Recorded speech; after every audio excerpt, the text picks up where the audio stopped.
पाहिली आहे का डाळ वांग्याची अशी भाजी? चला तर मग करूया.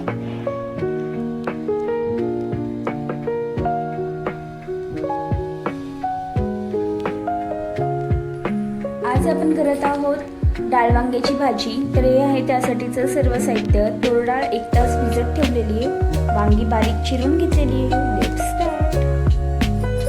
कढईमध्ये तेल घेऊन जिरं मोहरी टाकून घेतलेली आहे. जिरं मोहरीचा तडका झाल्यानंतर मिरची आणि कढीपत्ता टाकून घ्यायचा. त्यानंतर आलं लसूणची पेस्ट टाकून घेतली. चिली फ्लेक्स टाकायचे. बारीक चिरलेली वांगी कढईमध्ये टाकून घ्यायची.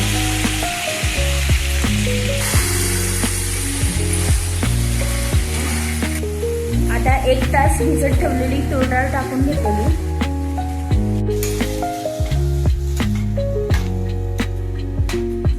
अर्धा चमचा हळद, 2 चमचे कांदा लसूण मसाला,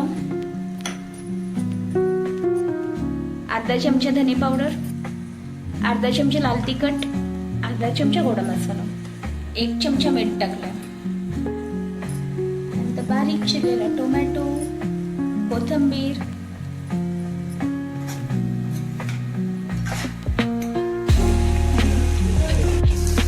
किचन किंग मसाला टाकून घेतला.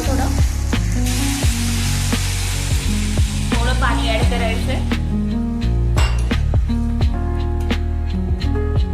कढईवर झाकण ठेवून 10-15 मिनिटं भाजी शिजवून घ्यायची.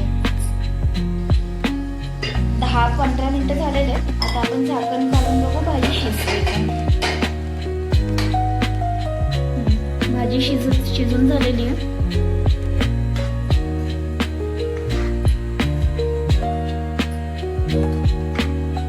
तुम्ही पण नक्की ट्राय करा रेसिपी आणि कमेंटमध्ये सांगा कशी वाटली रेसिपी ते. फॉलो करायला विसरू नका मम्मी डेली रेसिपी. भेटूयात नेक्स्ट व्हिडिओमध्ये.